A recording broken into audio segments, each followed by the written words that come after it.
11 juin, lors d'une interview accordée à RFI, Albert Ndossa, l'ancien candidat consensuel de l'opposition à la présidentielle gabonaise, a annulé d'août 2023 a exprimé des critiques sévères à l'encontre de la transition dirigée par le général président Brice Clotaire Oligui Nguema. Il a notamment dénoncé les conclusions du dialogue national inclusif et mis en garde contre les risques d'un retour à l'ancien régime déchu. Que pensez-vous de la position d'Albert Ndossa, ancien grand rival d'Ali Bongo? Partagez-vous ces inquiétudes concernant la direction prise par la transition? Pensez-vous qu'il est raison d'affirmer que la transition va dans le mauvais sens? La rédaction d'Info 241 a baladé ses micros dans les villes de Libreville et Port-Gentil pour recueillir les avis des populations. Voici les réactions recueillies. Ayant un regard objectif, sincèrement, le pays n'a toujours pas décollé. Bon, maintenant, gardons espoir, mais on est déçus. Moi, je suis déçue en tant que citoyenne gabonaise, je suis déçue. Bien évidemment, je partage son avis parce que en réalité, rien n'a changé, si ce n'est quelques routes qui nous ont refaites. Vraiment rien n'a changé, on est toujours là dans le chômage, on est toujours là avec les mêmes PDGistes qui ont occupé les mêmes postes, les mêmes qui ont volé pendant plusieurs années avec le PDG sont toujours là présents, ils ne sont pas inquiétés par la justice. C'est les plus faibles encore même qui sont inquiétés de nos jours par la justice. Pourtant, ils n'ont pas autant dérobé l'argent comme ces politiciens-là du PDG.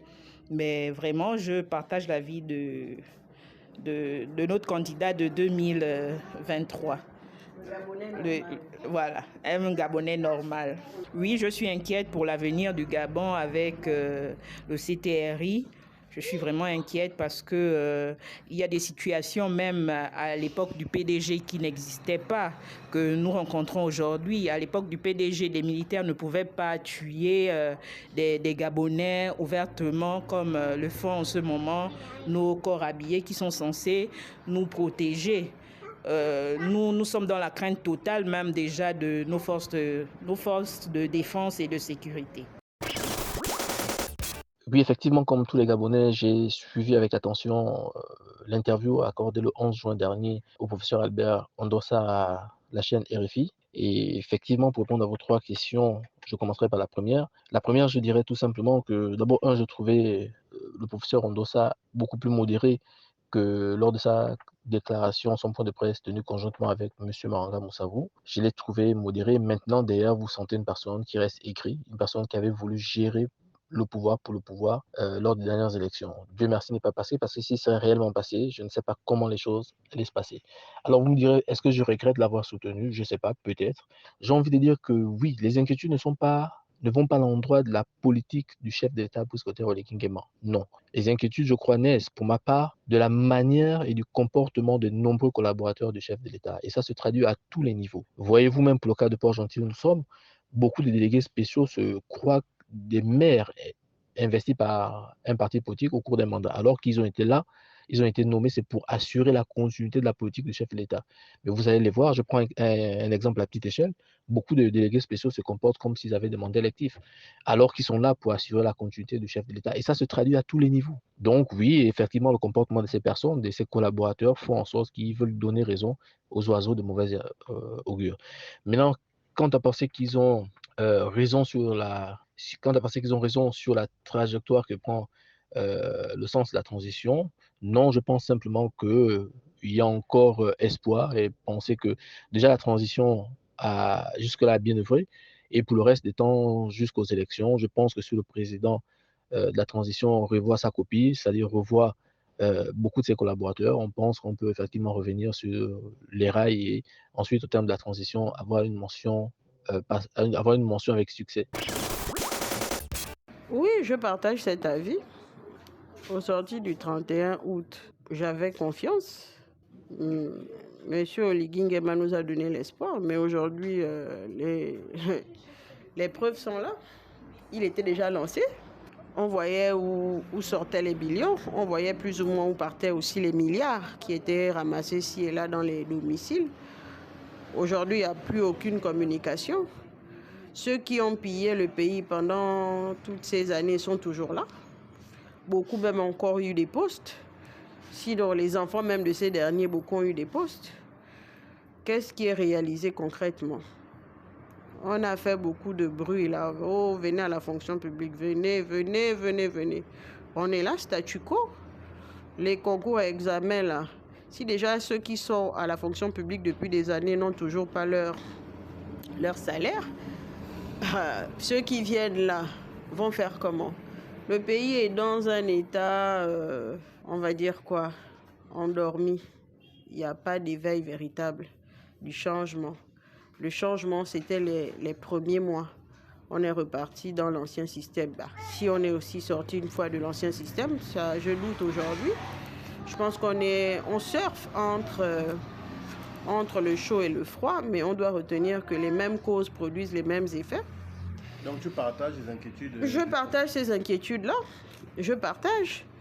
Il y a des hommes qui ont géré le pays, qui ont volé. Ils ne sont pas inquiétés. Comment comprendre qu'un pays où la population attend décrier les conditions de vie sur le plan social, économique, et éducation et tout le reste, sont les mêmes là qui viennent encore même décrier, le travail du CTRI, sans que le CTRI ne vienne démentir ou alors vienne appliquer la loi. Il n'y a rien, le pays reste tel qu'il est. Comme une déception. Déception totale. C'est vrai qu'on fait des routes, c'est vrai, mais c'est pas que ça. Bonjour, je viens intervenir par rapport à la réaction sur la dernière sortie du professeur Albert Ondrosa en ce qui concerne la transition et les résolutions du dialogue national inclusif et surtout sur son appel à un retour à l'ordre constitutionnel par la reconnaissance de sa victoire à la dernière élection ou par l'organisation d'élections immédiates. Bon, ce que je voulais dire, c'est que j'approuve dans le fond certains points évoqués lorsqu'il aborde la question sur la révision de la loi électorale où il y a eu un vice de procédure. Ça, j'approuve dans le fond ce point-là. Mais dans la forme, je n'approuve pas le retour à l'ordre constitutionnel sur la base des résultats des dernières élections, dont il a été le véritable vainqueur, d'où l'organisation immédiate des élections. Il faudrait rappeler que le coup d'État est venu annuler les résultats des élections qui ont été annoncés par le CGE, qui donnait M. Ali Bongo Ondimba vainqueur.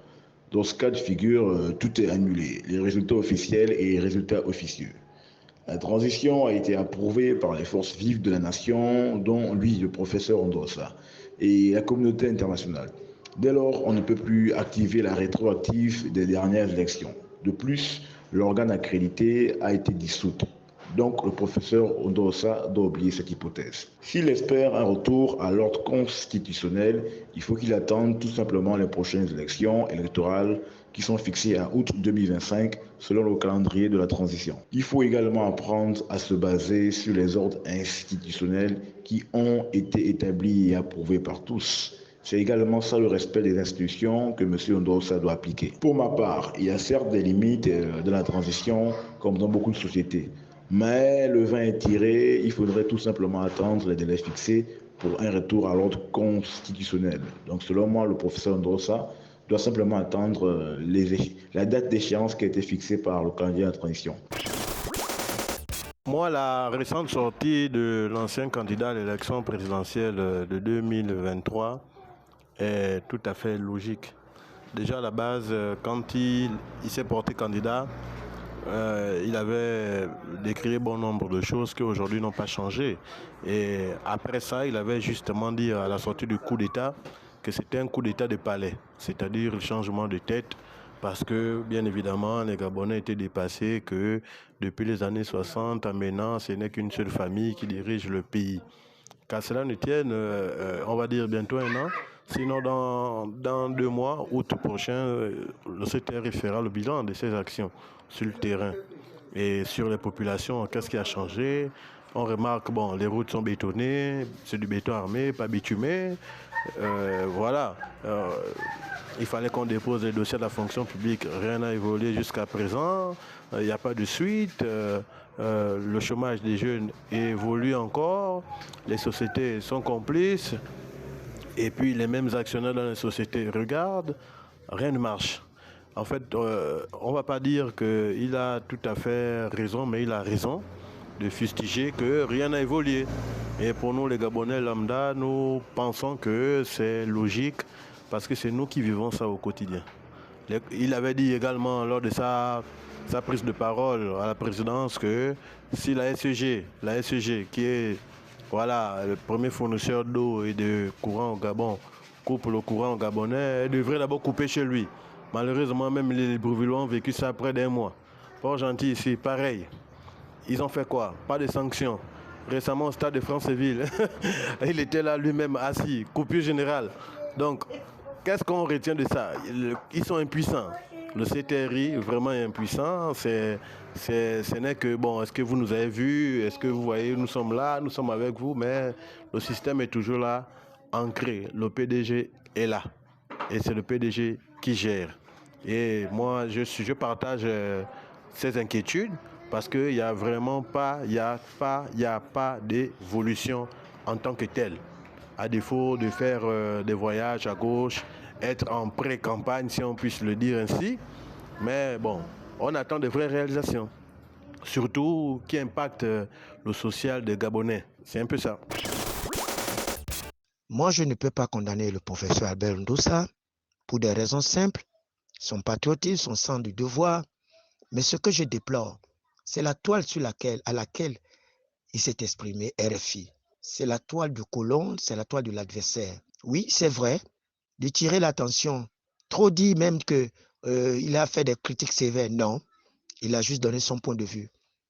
Tout le monde a la liberté d'expression, de s'exprimer. Il a le droit de s'exprimer, de dire ce qu'il pense. Et je ne peux pas trop condamner, mais derrière cette interview, c'est pour quel but? Revendiquer la victoire? Non, il y a eu un coup d'État. Un coup d'État qui est venu nettoyer et qui a mis stop au bain de sang qui devait arriver. Il y a eu une justification. Je fus parmi ceux qui, les tout premiers, je suis celui-même qui a déclaré, a dit au président Olingi, souhaité qu'au palais, dès qu'il a été intronisé et installé président, tout le monde était là sauf un. Parce que la Bible déclare que lorsque vous avez 100 brebis et qu'un s'égare, vous abandonnez les 99 et vous allez chercher le seul qui s'est égaré. Le professeur Albert Ndossa n'était pas au palais. Lors de l'inauguration de l'institut, de l'établissement de M. Olingi en tant que président, je fus parmi les tout premiers. J'ai annoncé, Monsieur le Président, allez lui rendre visite. Il l'a fait. Donc, il n'y a plus rien à revendiquer. C'est là le sens du devoir et du sacrifice. Albert Ndossa a sacrifié sa victoire pour le peuple gabonais. Donc, ça, c'est un premier point. Le deuxième point, est-ce que Ali Bongo n'est plus là? Oui, il n'est plus là. Mais ceux qui ont dirigé avec Ali Bongo sont toujours là autour du président Olingi. C'est là où son point de vue est beaucoup plus pertinent. Faisons attention. Ne retombons pas dans les mêmes travers. Vous savez, nous n'avons pas d'ennemis. L'ennemi du Gabon, c'est le vol. L'ennemi du Gabon, c'est l'hypocrisie. L'ennemi du Gabon, c'est la division. Il faudrait que les gens comprennent la division. Ne nous divisons pas. Ne soyons pas dispersés. Cette affaire de transition, c'est une affaire de nous tous. J'ai écouté M. Albert Ndossa avec Mamanga Moussavo a fait son point de vue, son point de presse. Il a dit, je ne veux pas être son ministre. Je ne veux pas être son premier ministre. Il veut être président. OK, il patiente. Simple comme bonjour. Ça ne sert à rien de remuer le couteau. Soyez Gabonais vrai. Un Gabonais normal doit savoir lire entre les lignes. Pourquoi ce ringuin que Philippe Boisbouvier interpelle Albert Ndossa? Moi, je dis qu'on laisse le président Albert Ndossa tranquille. Qu'il laisse les Gabonais tranquilles régler leurs problèmes entre eux-mêmes. La France, c'est la France. Le Gabon, ce n'est pas la France. Moi, je pense que cet outil qu'on appelle RFI est un trouble au Gabon. Il est en train de nous troubler. Tout ce qui va détruire l'union, la cohésion nationale entre les Gabonais, ça devient un ennemi du Gabon. Il faut le neutraliser. Je vous remercie. Pour ma part, je pense que sur ce point-là, le président Ndossa doit faire profil bas. S'il n'y avait pas eu le coup d'État, il ne serait pas logé au bord de mer. Il ne serait pas investi président de la République. Il n'aurait pas été investi. S'il n'y avait pas eu le coup d'État, il n'aurait pas été investi président de la République. Ça, c'est une évidence. Peut-être même qu'il serait emprisonné. Avec déjà ce qu'on l'accusait là, le fameux audio qui circulait entre lui et Chambrier. Albert Ndossa ne devait jamais être investi président de la République. Il devait peut-être être actuellement en garde à vue, en prison surveillée ou bien emprisonné. Déjà, on l'accusait avant les élections de fomenter un coup d'État en complicité avec un pays voisin. On a vu un audio qui circulait entre lui et Chambrier. Et peut-être même la crise électorale qui devait impérativement avoir lieu après les élections, on devait l'accuser d'être à l'origine de cela. Donc je pense que quand on fait la politique, il faut privilégier l'intérêt supérieur de la nation. Il faut privilégier l'intérêt général au détriment de nos intérêts partisans ou égoïstes. Donc le coup d'État ne vient pas parce que le pays était mal géré. Le coup d'État vient parce qu'il y avait une crise électorale qui devait s'annoncer, qui était en vue, qui était inévitable. Si les résultats des urnes avaient été proclamés, il n'y aurait pas eu coup d'État. Il y a eu coup d'État parce que ce sont des faux résultats qui sont sortis, qui ont été proclamés, des résultats tronqués. Et le but premier du coup d'État vise à empêcher la crise post-électorale, qui devait encore faire des victimes. Et c'était pour empêcher ça. C'est pourquoi ça a été salué partout, même jusqu'à l'international. Celui qui a fait le coup d'État, c'est les militaires qui ont fait le coup d'État. Quand on fait le coup d'État, c'est pour être au pouvoir. La façon pour une transition, pour mettre au pouvoir aux civils, c'est de réformer les institutions et d'organiser des élections libres, justes, transparentes et crédibles pour que la volonté du peuple puisse s'émouvoir, puisse être reconnue. C'est un peu ça. Donc la transition est de 2 ans, ce qui est raisonnable. Le CTRI vient pour restaurer les institutions.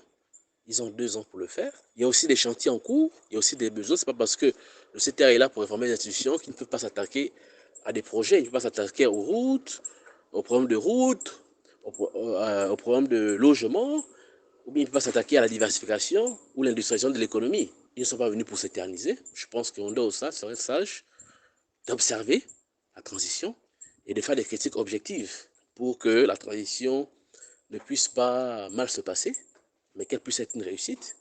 Maintenant, à l'échéance de la transition, il y aura des élections qui vont être organisées. Et maintenant, à lui de se présenter. À lui de se présenter et de présenter un projet de société aux Gabonais. Et c'est les Gabonais qui auront le dernier mot. Mais je ne pense pas qu'Ondo Ossa n'avait pas une cote de popularité au Gabon. Ondo Ossa ne pesait pas politiquement au Gabon. Il n'avait même pas de parti politique. On a vu ses résultats lors des précédentes élections. Il n'avait presque pas, même pas 1%. Même pas 1%.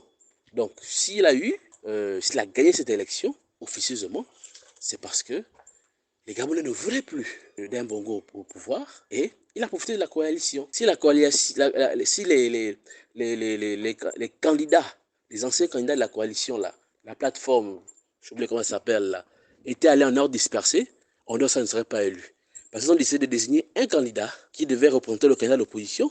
Kondo a été élu. C'est-à-dire que même si c'était Chambrier, même si c'était un autre membre de la commission, de la plateforme qui devait être candidat, ce dernier aurait gagné. Même si c'était le pasteur, Marc Joktan, il aurait gagné, il aurait été élu. Donc il doit faire profil bas, il doit observer la transition, apprécier ce qui est bien, critiquer ce qui n'est pas bien, dans le but qui est amélioration. Et attendre son heure lors de l'élection présidentielle pour pouvoir maintenant se présenter.